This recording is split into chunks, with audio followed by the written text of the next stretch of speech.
Hello everyone. A very good day to you all. Today we will look at the case studies on problems encountered during the die casting. Okay, it is going to be in two parts. The first case study we will have a look at it. But I would like to acknowledge that all the content of this PPT was borrowed from Mr. Ramani of IIT of Bangalore during one of his FDP done in our college. Okay, I thank him for this material.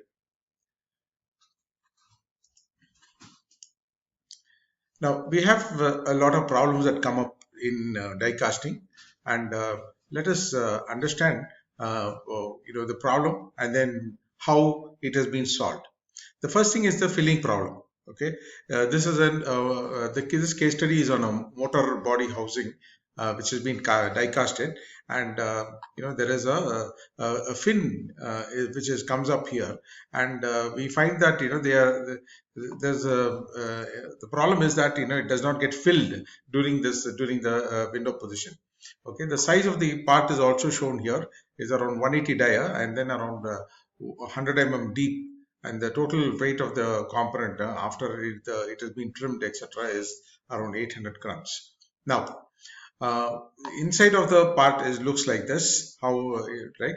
There are two nominal wall. The nominal wall thickness is 2 mm here, right round, and there is a cast iron insert for the bearing. Okay, so this is going to be a cast iron insert is going to be there. Okay, the problem is that it does not get filled during that. Now, what has this got to do? Maybe the viscosity is too high, so that it doesn't go through the small places that is provided there, or depends on so many other factors like temperature, etc. Now, how do we look at it? Or whether there is enough pressure for on the liquid to go through that, to push it through that. So one way is to attack the gate position. That is the very simpler thing.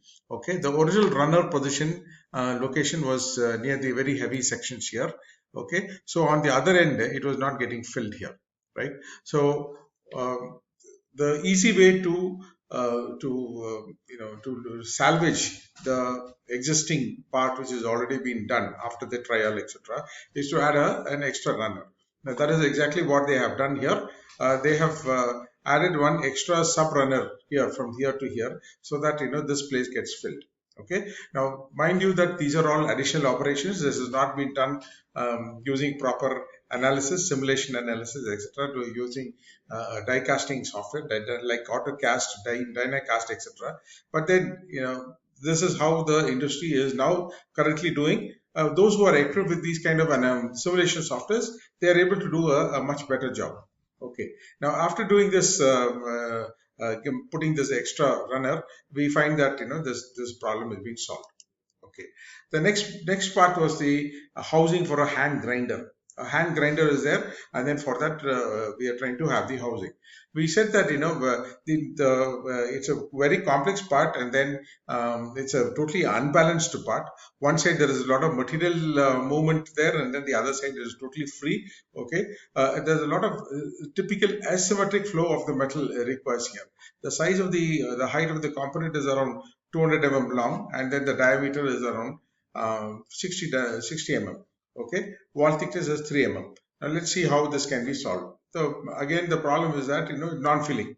Okay, problem is non-filling of the semi-cylindrical part, and the part is sticking to the cavity. If the part is sticking to the cavity, one solution is that you can try and give some adjuster pins, or you can try and give some little linear draft angle. Okay, but if it is not getting filled, then we have to ensure that there is adequate runner and the pressure is there enough for it to get filled there. Okay, now so let us see how this has been solved. Okay, definitely they have tried to add a sub runner to the top part, and then try to make it as if it doesn't require, it takes away the pressure of the main runner here, and then tries to fill the other part out. Okay, so by adding a sub runner, they have tried to solve the problem, right? The next one is a motor housing on the non-drive end of the part of the housing. Very similar component to the first one that we have seen. Again, 180 mm dia, 100 mm height, and then the weight is 750 mm. Okay. Now here the wall thickness also they have given, there's 2.5 mm. This is very similar to the first component as I said. Okay, but that was 2 mm, then this is 2.5 mm. Right. Now what is the problem? Fin area is not being filled at all. These kind of fins areas are not getting filled, and there's also a crack that comes up near the opening here. Now how this can get solved? Okay, again we can try and add more sub runners there. The current location of runners are near the heavy sections, and these places are not getting filled at all, and there's a crack coming up there. Now how do we do it? Is we try to give a third runner here, an extra sub runner just below the rectangular opening is added, and then to solve the problem. Okay, adding of runners, you may say that it's a very simple solution, etc. But then simply adding a runner, you're going to use a lot of excess material is going to be used up in the runner, and it, the weight of the part for per pouring will be the useful part will be very less. Okay, most of them will go away by trimming and other non-value added usage. Now here this is a fan casting. This one is a very different one, more than the filling problem. Here it's a ejection problem. In the first semester, we must have taught students on engineering mechanics as to how to calculate the center of gravity, and then ensure where the CG lies on. Now here the CG is required because the ejection of the part from the die must be exactly straight, and for this to be ejected we must have some pins. Minimum number of pins is what is required. Okay, minimum number of pins are there. What is the load coming on the pin? Will it while pushing it up, or if it is spring loaded, and whether when it is pushing it up, whether it is trying to take it at a slant, or is it moving exactly perpendicular? The requirement is that it should move out perpendicularly to the ejection, right? So here we have a fan. Okay, and on the fan we have 170 mm dia of the fan, 30 mm is the height, and 500 grams. This is the weight of the part here, and fins were breaking. These fins are breaking. Fins are breaking. What is the problem? Either it's getting sticky, ejection becomes very sticky, and the fins are breaking. Probably you have to give a draft angle to the fins there.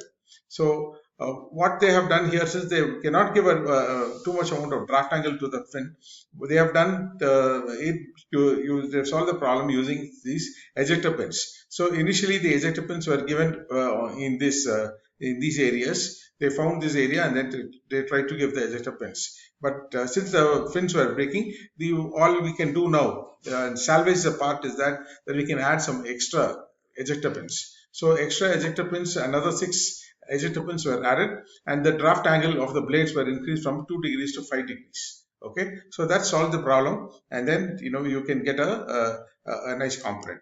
Okay, so this is quite easy. We have to think carefully, analyze the problem, and then find out where you can provide a cheap solution to the problems. Okay, the solution is that maintain uniform wall thickness, right? And a concluding note is that have always the simple mind of a student, because on the simplest of foundations are built the most wonderful works of nature. It's been told by Dr. W.H. Chapman. Okay, thank you all. I will see you in the next case study. Thank you very much.